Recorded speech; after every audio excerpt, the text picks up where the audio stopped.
Assalamualaikum, nama saya Sri Yunia. Pada kesempatan kali ini, saya akan membahas materi cerita fabel.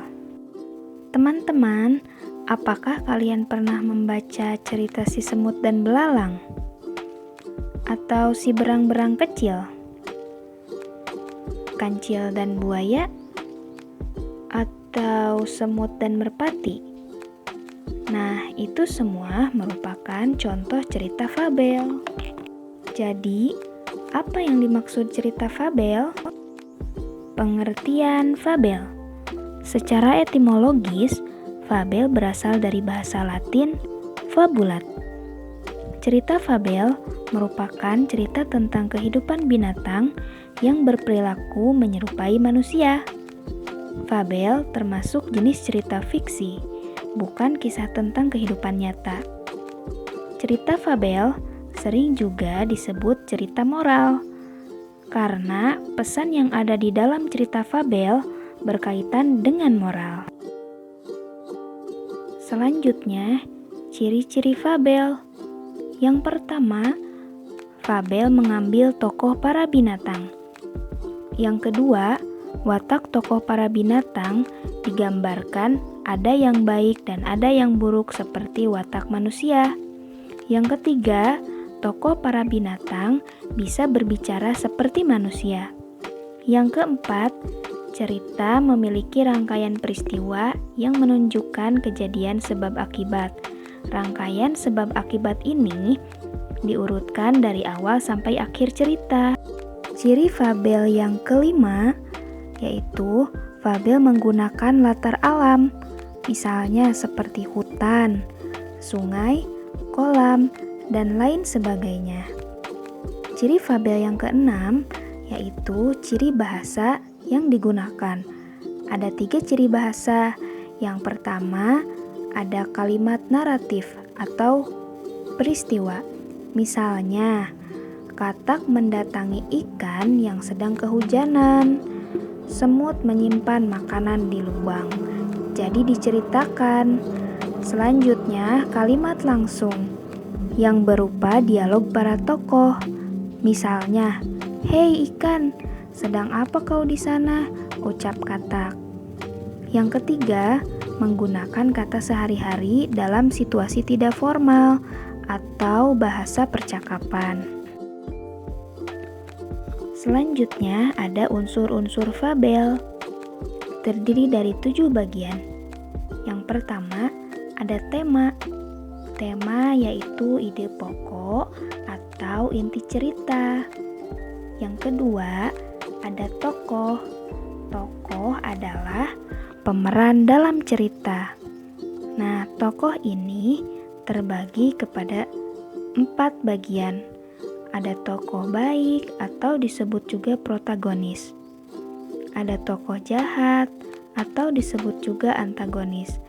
Tokoh penengah tritagonis dan figuran pemeran pembantu. Yang ketiga, ada penokohan. Penokohan disebut sifat, karakter, atau watak yang dimiliki oleh tokoh. Yang keempat, ada latar. Latar adalah tempat atau waktu atau suasana dalam cerita.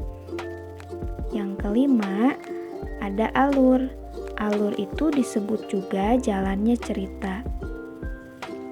Ada 3 alur dalam cerita. Ada alur maju, alur mundur, dan terakhir alur campuran. Yang keenam, sudut pandang. Sudut pandang adalah gaya pengarang dalam bercerita. Bisa dari sudut pandang orang pertama, atau aku atau saya, dan sudut pandang orang ketiga, atau nama tokoh, dia, ia, ataupun mereka.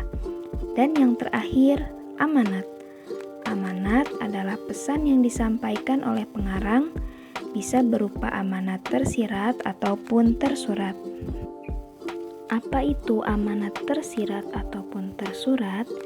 Amanat tersurat adalah makna yang mudah dipahami dari sebuah teks, karena makna tersebut terdapat atau dituliskan dalam teks tersebut.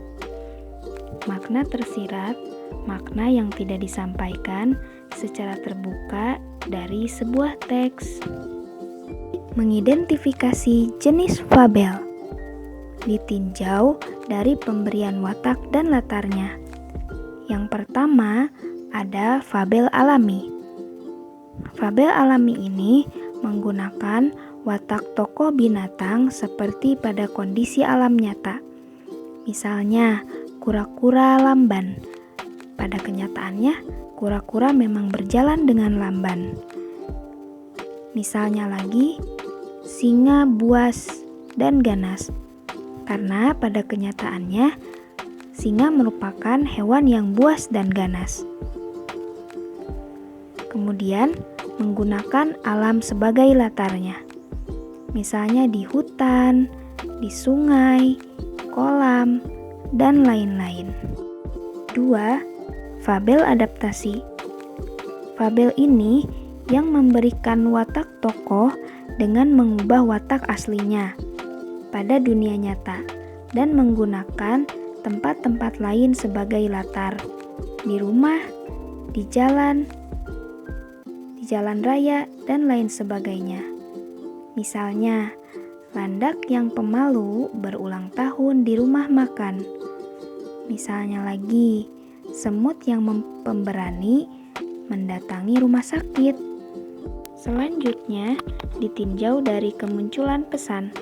Yang pertama, jenis fabel dengan koda. Alur fabel dimulai pengenalan, mulai munculnya masalah memuncak, dan ditutup dengan pemecahan masalah dengan pesan-pesan eksplisit. Selanjutnya, jenis fabel tanpa koda.